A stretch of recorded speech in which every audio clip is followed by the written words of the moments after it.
नमस्ते। आज की कहानी एक नए घर के सपने से शुरू होती है, लेकिन खत्म होती है एक खौफनाक सच पर। ये कहानी है स्वाति और उसके परिवार की, जिनका एक पुराने बंगले को किराए पर लेने का फैसला उनकी जिंदगी की सबसे बड़ी और शायद आखिरी गलती बन गया। और पता है, इस कहानी की शुरुआत ही एक चेतावनी के साथ होती है। जब स्वाति पहली बार उस बंगले को देखने पहुंचती है, तो उसके ड्राइवर को अंदर से एक अजीब सी घबराहट होती है। वो स्वाति से कहता भी है, लेकिन उस पुराने बंगले की खूबसूरती के आगे उसकी आवाज दब कर रह जाती है। किसी की भी बात न सुनकर स्वाति को वो घर पहली नजर में ही पसंद आ जाता है। वो फौरन मकान मालिक मिस्टर गुप्ता को कॉल करके डील फाइनल कर लेती है और अगले ही दिन अपनी मां अरुणा और प्रेग्नेंट भाभी पूर्ति के साथ उस घर में शिफ्ट भी हो जाती है। उन्हें लगा था कि उन्हें उनके सपनों का घर मिल गया है, पर असल में वो एक कभी न खत्म होने वाले बुरे सपने में दाखिल हो चुके थे। उस घर में कदम रखते ही कुछ ही दिनों में स्वाति का बर्ताव एकदम बदल जाता है। वो चुपचाप रहने लगती है, खोई खोई सी, न किसी से बात करती, न सबके साथ बैठकर खाना खाती। उसकी मां अरुणा ये बदलाव नोटिस करती हैं और उनका दिल किसी बुरी आशंका से धड़कने लगता है। और फिर वो रात आती है जब शक एक डरावनी हकीकत बन जाता है। ये कहानी का वो मोड़ है जहां डर सिर्फ एक एहसास नहीं रहता, बल्कि आंखों के सामने आकर खड़ा हो जाता है। और अरुणा को लगने लगता है कि कहीं वो अपना दिमागी संतुलन तो नहीं खो रही। देर रात को अरुणा अपनी बेटी स्वाति को बगीचे के झूले पर देखती हैं। वो धीरे धीरे झूल रही थीं, लेकिन कुछ ही देर बाद जब अरुणा किचन में जाती हैं तो उनके होश उड़ जाते हैं। वही स्वाति किचन में बैठी खून जैसी कोई बदबूदार चीज खा रही थी। घबराकर अरुणा ऊपर स्वाति के कमरे की तरफ भागती हैं तो देखती हैं कि असली स्वाति तो बिस्तर पर सो रही है और वो कहती है कि डिनर के बाद से वो अपने कमरे से बाहर निकली ही नहीं। अरुणा का सिर घूम जाता है। वो स्वाति को नीचे किचन में लेकर जाती हैं, ये दिखाने के लिए कि उन्होंने क्या देखा था। लेकिन वहां सब कुछ एकदम साफ था, ना कोई निशान, ना कोई बदबू।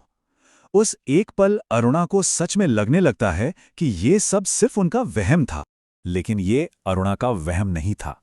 बहुत जल्द घर में अजीबोगरीब घटनाएं बढ़ने लगती हैं और अब वो साया सिर्फ अरुणा को नहीं, बल्कि घर में मौजूद हर सदस्य को, खासकर प्रेग्नेंट पूर्ति को अपना निशाना बना रहा था।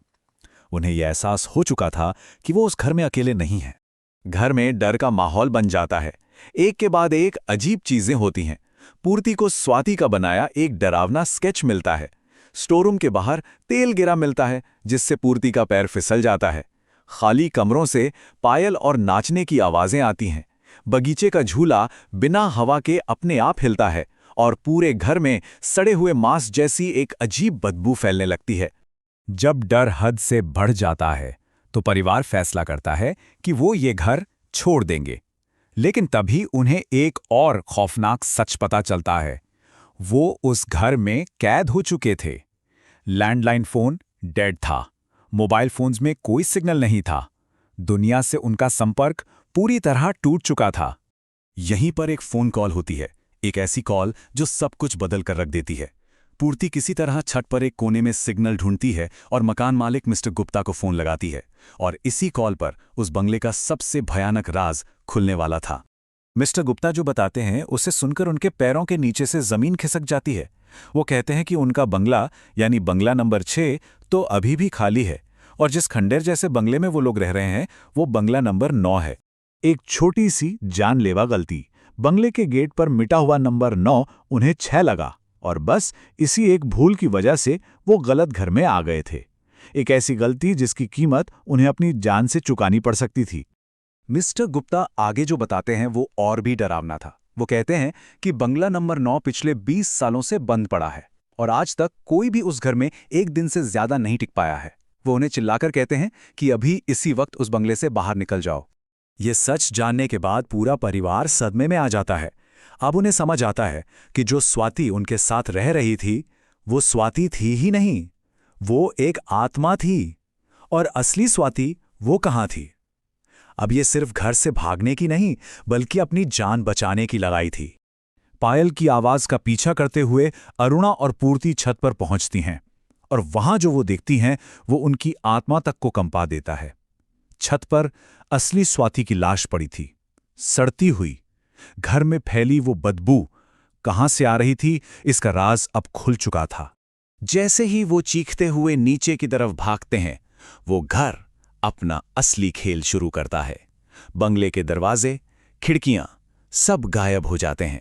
उनकी जगह सिर्फ पक्की दीवारें थीं। उस आत्मा ने उन्हें हमेशा के लिए कैद कर लिया था। जब बचने का हर रास्ता बंद हो जाता है, तब उन्हें स्वाति के कमरे में वो डरावना स्केच मिलता है। एक आत्मा जो एक लकड़ी की अलमारी के सामने खड़ी है।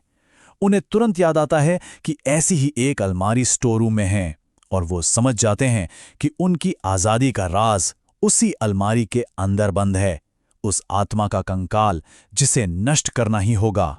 जैसे ही वो स्टोर रूम में उस अलमारी को खोलते हैं, वो आत्मा उन पर हमला कर देती है।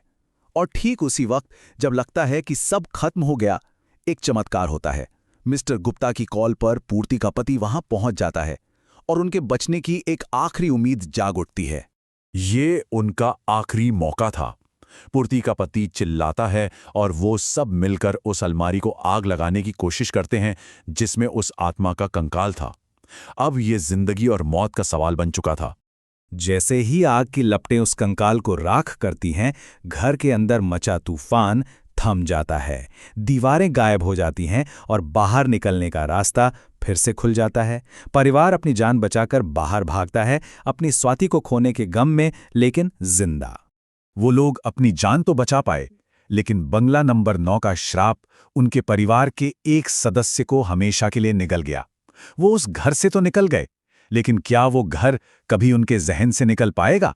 और सबसे बड़ा सवाल, क्या वो आत्मा वाकई हमेशा के लिए चली गई?